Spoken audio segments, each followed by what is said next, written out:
Selamat petang, salam sejahtera. Tahniah kita ucapkan kepada Anwar Ibrahim. Satu lagi berita yang paling terbaik untuk Anwar Ibrahim. Ramai orang luar sana marah dengan Anwar, cakap Anwar tak baiklah. Ramai orang cakap Anwar ini tak absah lah. Anwar Ibrahim ini tak boleh duduk dengan Barisan Nasional lah. Anwar Ibrahim tak boleh bentuk kerajaan yang terbaik lah. Ramai orang yang cakap kononnya Anwar Ibrahim bukan pemimpin yang baik lah.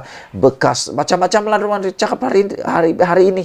Tetapi aku tetap konsisten, aku tetap optimis mengatakan bahawa Datuk Seri Anwar Ibrahim bukan pilihan yang salah, tetapi dia adalah pilihan yang tepat oleh Agong untuk menjadi Perdana Menteri. Hari ini, sekali lagi, Anwar Ibrahim dapat pengiktirafan luar biasa. Bayangkan, dia dapat ucapan tahniah dari Kesatuan Ulama Sedunia. Ramai orang cakap Anwar Ibrahim bukan pemimpin Islam yang boleh dibanggakan. Tapi lihat ini. Lihat ini saudara-saudara sekalian. Belum pernah lagi saya dengar sebelum ini pemimpin yang menjadi Perdana Menteri dapat pengiktirafan daripada Kesatuan Ulama Sedunia. Hari ini Anwar Ibrahim terima ucapan tahniah itu. Ini bukan ucapan ulama se-Malaysia, tapi ini ucapan ulama sedunia. Bayangkan itu saudara-saudara. Kalau kemarin Hadi tak puas hati kerana Anwar jadi Perdana Menteri dan telah membandingkan pemilihan Anwar sebagai Perdana Menteri itu dengan perlawanan bola sepak pula. Yang mana Hadi lupa bahawa teknologi bola sepak sekarang ada VAR. Jadi Hadi kena belajar baliklah tentang bola sepak. Hadi mungkin Kesatuan Ulama yang mana Hadi mungkin menjadi ketuanya tidak mengiktiraf Anwar Ibrahim. Tapi ingat nih, seluruh dunia, Kesatuan Ulama Sedunia mengucapkan tahniah dan mengiktiraf Anwar sebagai Perdana Menteri Malaysia. Pengerusi Pakatan Harapan Anwar Ibrahim menerima ucapan tahniah daripada Kesatuan Ulama Sedunia selepas diangkat sebagai Perdana Menteri Malaysia yang ke-10. Tahniah, bravo, bravo. Kita ucapkan tahniah kepada Anwar Ibrahim. Perkara itu dimaklumkan anak kepada bekas Mursyidul Ampas, Nik Omar Nik Aziz dalam satu hantaran di Facebooknya hari ini. Nik Omar turut memuat naik surat yang dihantar Kesatuan Ulama Sedunia kepada Anwar. Ucapan tahniah daripada Kesatuan Ulama Sedunia sempena pelantikan Anwar Ibrahim sebagai Perdana Menteri yang ke-10, tulisnya di Facebook. Pada 24 November lalu, Anwar yang juga Presiden PKR diangkat sebagai Perdana Menteri Malaysia yang ke-10 selepas mendapat perkenan yang di-Pertuan Agong. Saudara-saudara sekalian, itulah dia pengiktirafan terkini yang diterima oleh Anwar Ibrahim dan memang luar biasa.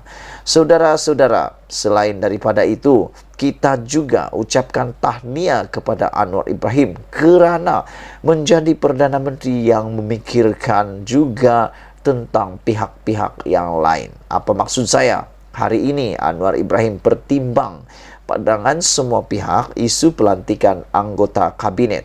Anwar tidak melantik suka hati, tapi dia melantik berdasarkan semua pihak. Perdana Menteri Anwar Ibrahim hari ini berkata, dia akan mengambil kira pandangan semua pihak mengenai pelantikan anggota kabinet. Katanya, perkara itu masih dibincangkan. Pandangan semua orang kita ambil kira, kata beliau. Tidak seperti mana kita tahu dari segi undang-undang hanya setelah ada hukuman. Yang lain tu akan diberi pertimbang, katanya kepada pemberita selepas majlis Presiden Pakatan Harapan petang hari ini. Anwar diminta mengulas gesaan pelbagai pihak agar tidak melantik ahli parlimen yang mempunyai pertuduhan rasuah dalam kabinet.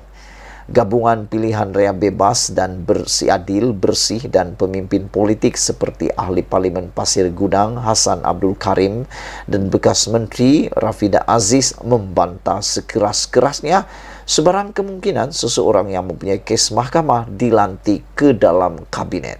Pada masa sama, Bendahari Pemuda UMNO Johari Yazid dan Parti Bersatu Rakyat Sabah PBRS berikrar sokongan terbuka untuk Presiden UMNO Ahmad Zahid Hamidi dinamakan Timbalan Perdana Menteri. Selain Zahid, Presiden Muda Syed Saddiq Syed Abdurrahman dan Setiausaha Agung DAP Lim Guan Eng, juga pengurusi UMNO Sabah Bu Mukhtar Radin juga sedang menjalani perbicaraan mahkamah.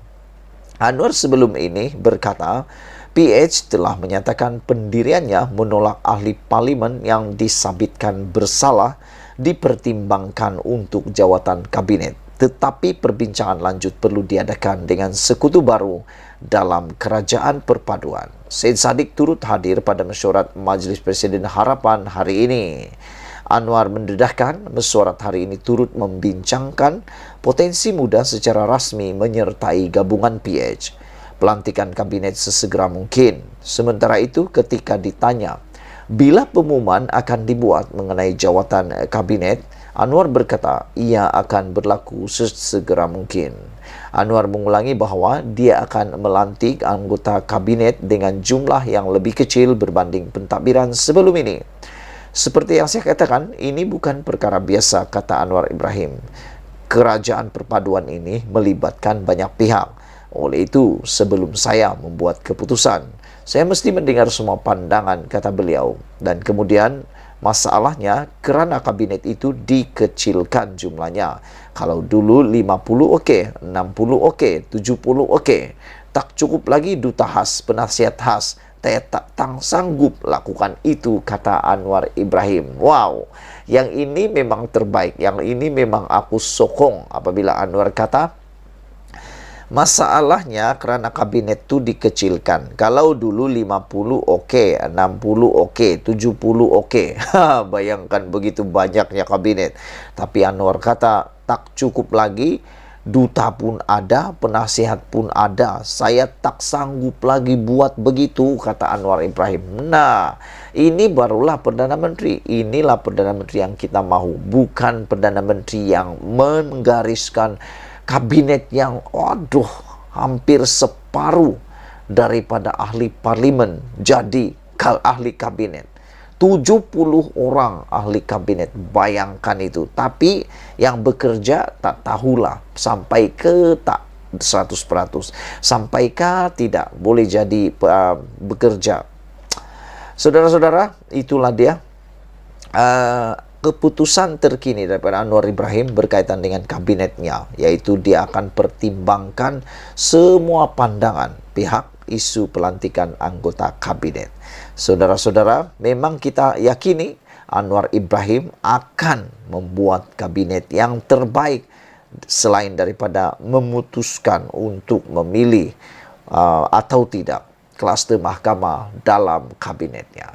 Tinggalkan komen anda, tekan butang subscribe. Malaysia kita punya, kita jaga sama-sama cintai Malaysiaku. Bye-bye.